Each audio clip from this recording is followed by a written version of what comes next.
Hello again. Let's just bring you up to speed on developments in the last couple of hours.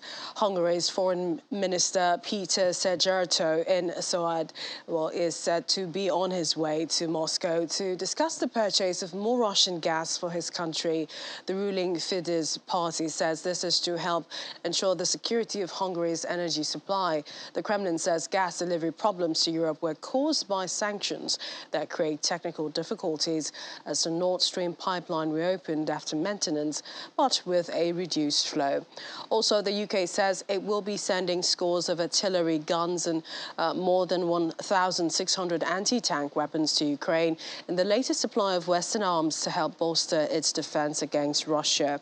The uplift comes after Boris Johnson last month promised another £1 billion of military support to Ukraine. Defense Secretary Ben Wallace says the UK would also provide counter-battery radar systems, hundreds of drones and more than 50,000 rounds of ammunition. The UK has already supplied Ukraine with a range of military equipment, including almost 7,000 anti-tank weapons, hundreds of missiles and armoured fighting vehicles, and has also been training Ukrainian soldiers. Meanwhile, video released by the governor of the Donetsk region, Pavlo Kyrylenko, says, or rather shows heavy damage to a school building in the city of Kramatorsk, blaming Russian occupiers. He made a post on social media saying 2 schools in the region had been hit, one in Kramatorsk and one in Konstantinivka. He also claims industrial areas in Kramatorsk and the city center of Bakhmut had been shelled. The location of the video was verified by the building, which matched satellite and far imagery of the public school number 23 in Kramatorsk.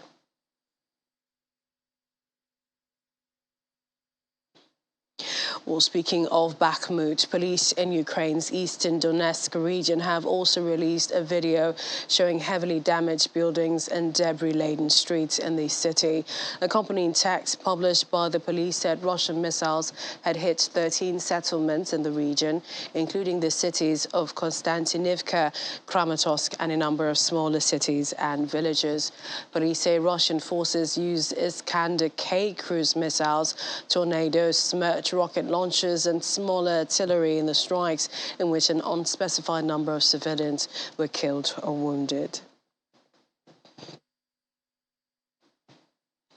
Ukrainians living in the Donbass region have begun fearing for their lives.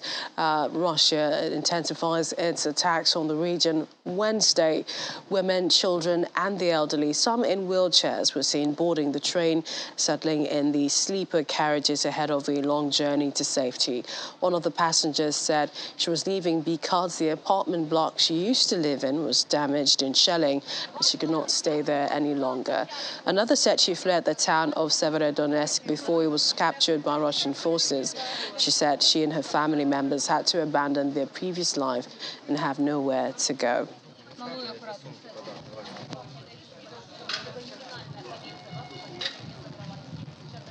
Я до Белой церкви. Это чье? Это все мое. Идите себе место выбирайте, потому что...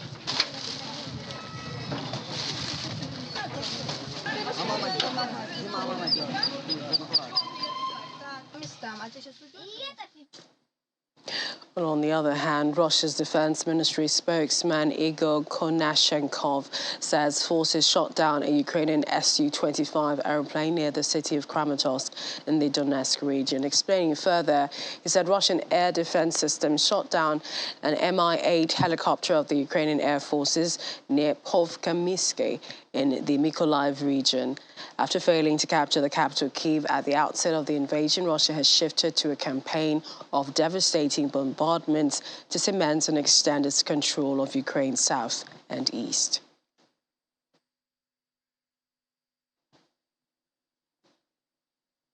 Well, as the Russian offensive enters its 148th day, we track where battles are taking place and the human cost of the war as more than 9 million refugees streaming out of Ukraine. VOA's Anna Chernikova joins me now from Kyiv.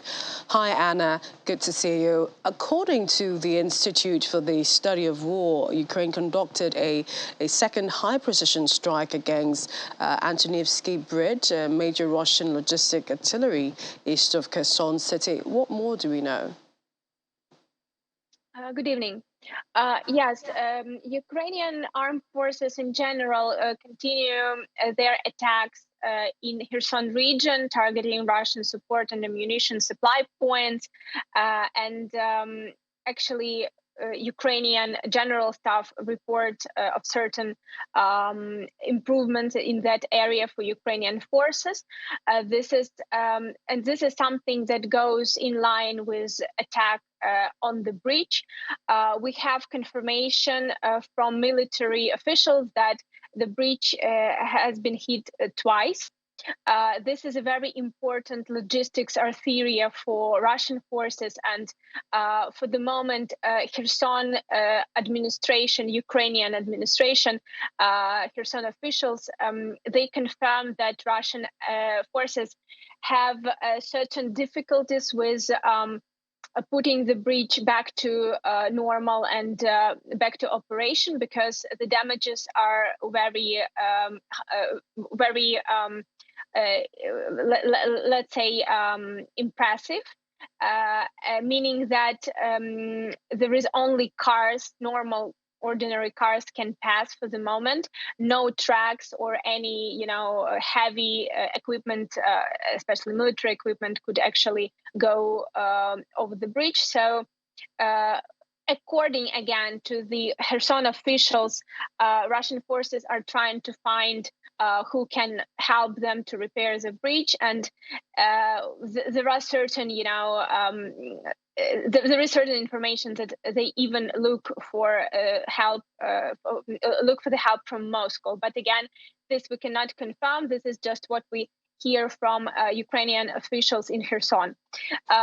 In general, I should say that Ukrainian forces, and it looks like that they actually concentrate their attempts to change a situation at the front line of Kherson region. And for the past weeks, we receive more and more reports from Ukrainian general staff and from military officials again about certain actions that Ukrainian forces are doing in that area. I'm going to come back to those regions, especially with, regards to Russia's latest objectives. But, we're hearing as much as, Ukraine is attacking the bridge and Russia's defenses. The Ministry of Russia is saying that its forces have also been shooting down, for example, Ukrainian Su-25 military plane. We understand this is near Kramatorsk. There's also been shelling in Bakhmut. What more? I mean, what has been Kyiv's immediate reaction to this? Unfortunately, I cannot neither confirm nor say that this is something that didn't happen, because there is no official confirmation from the Ukrainian officials. So for the moment, we only had this from the report by the Ministry of Defense of Russia. Again, for the moment, I cannot confirm. We probably have to wait for official reaction. It might come by the end of the day. But again, it's difficult to say, because very heavy fighting are happening in that area, and every day we receive reports that Ukrainian forces defend the region and Russian forces are trying to advance. So this should be confirmed probably later on, but again, we will see if any official comments from Kyiv would come. So we are wondering about Kharkiv, the city. We understand killing of at least 2 people, wounding 21. We hear that also shelling struck a mosque and medical facility, also a shopping area. I can update you with the information. So just recently, it was confirmed that unfortunately, the number of people killed grow up to 3 people, and 23 people are injured due to this attack, morning attack in Kharkiv. I should say that Kharkiv and Kharkiv region, unfortunately, are under constant attacks for the past months, and especially past weeks. Again, this attacks increased a lot, and especially this particular civilian area, which is called Saltivka. It's quite a lot of people live there, so it's quite big. And we know that missile actually hit this residential area, as well as public transport waiting point, which is also next to the food market. So it's very, let's say, active and active, place in the city during the morning and during the day. So this is what we know from the official report from Kharkiv administration, official administration, military administration. Again, we are going to wait because the numbers could change. But I should say that Kharkiv is quite under severe attacks, and it's one of the frontline places as well. Also, we're hearing, and this is from the United Kingdom's Defense Ministry, saying that Russia appears to be prioritizing infrastructure.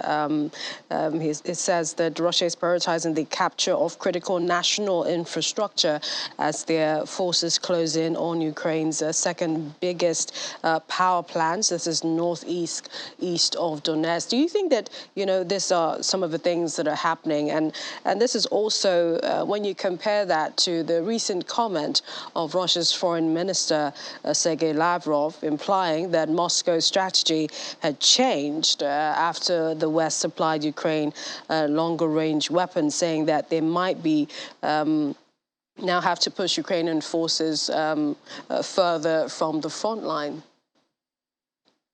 I should say it looks like that they are targeting this important infrastructure facilities, because we can see that when Russian forces were next to Kyiv, they also were trying to control the plant in Chernobyl. In the Zaporizhia region as well, they captured from the very beginning when they entered to the Zaporizhia region, they captured the plant located there. And now this is another thermal power plant, which is located next to Bakhmut. We received reports from Ukrainian general staff that Russian forces are trying to assault, at least today in the morning, it was information that Russian forces were trying to, were starting the assault, and Ukrainian forces managed to stop them at that point. But again, we're hearing a lot that, quite a lot of fightings are happening around that area, and it looks like that this is an important target. So we hear a lot about this power plant these days, so it is probably a very important target for Russians, and of course Ukrainian forces are trying to defend and to not let Russian forces enter the plant. If we discuss the point about what Mr. Lavrov said recently, according to Ukrainian intelligence, and this report just coming in, that together with also, we know that U.S. officials also were talking about this, that Russian forces are trying to, prepare this let's say environment for referendum, so-called, as they did in Crimea back in 2014. Ukrainian intelligence also confirmed that it is probably the plan, and they can see that in Zaporizhia, Russian forces are trying to, appoint so-called again administration under their control. So, and similar thing is happening in Kherson.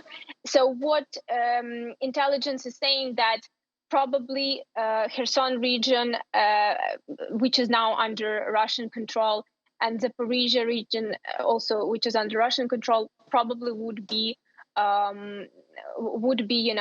following the, at least according to Russian plan, would be following the scenario of Crimea. But again, this is just prediction. So we have to wait again and see how all this would evolve, because there is, no assurance of any of such movements, but this is how it looks for the moment. And 5 months on, Russia has occupied parts of the east and also the south of the country. It has failed, in its original aim of occupying Kyiv. But then, the comments by Sergei Lavrov, a lot of people are wondering how much more expansion in terms of this bombardment, or how far Russia could go. This is other than the Donbass region. And we understand that a lot of people are leaving east of the country. 9 million refugees right now outside of Ukraine. Anna, do you feel safe where you are at this moment? In Kyiv, if we talk about where the place where I am located, it is quite safe, I should say. Of course, there are a lot of risks. Of course, people do not feel completely safe. But if you compare, so of course, if we compare with, eastern part of the country, of course, it's much more safer. But we know from general staff and from the commander-in-chief that Kyiv region for the moment is more or less safe. Again, it's not safe at all, just, if we talk about normal safe, but just if we compare with other parts of the country. But again, rocket and missile attacks could happen anytime. So the city of Kyiv is living without air raid sirens for a couple of days now. And people are, they're both happy about this, but at the same time, they're not, because last time when it was, a long period without air raid sirens, a Vinnytsia tragedy happened. So this is, it's very difficult to say if it's safe or not. It's safer comparing to other parts of the country, and this is what we, feel here.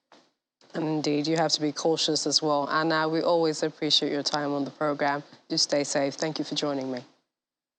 Thank you. And Russia says sanctions imposed against it by Western countries over its actions in Ukraine will not cause it to change course. During a call with reporters, government spokesman Dmitry Peskov said it was obvious that no sanctions, even the harsh ones, have ever made countries they were imposed on in any part of the world change their position. He said instead European countries end up hurting their own citizens because the EU prefers to maniacally stick to sanctions which harm its own interests and, more importantly, harm its own citizens. We'd mentioned this earlier in the program. Russia today resumed gas distribution through the biggest pipeline between Russia and Germany after a 10-day outage, easing concerns that the maintenance period will be extended. Europe has been on edge about the restart of Nord Stream 1 gas pipeline after annual maintenance, with governments bracing for possible further supply cuts amid an economic tit-for-tat with the Kremlin over the war in Ukraine. The pipeline transports 55 billion cubic meters, BCM, a year of gas under the Baltic Sea, and has been offline since July 11 for annual maintenance. On the operator Nord Stream AG's websites, physical flows were at 21,388,236 kilowatts per hour for 600 to 700 CET from zero previously. The resumption in gas flows could take several hours.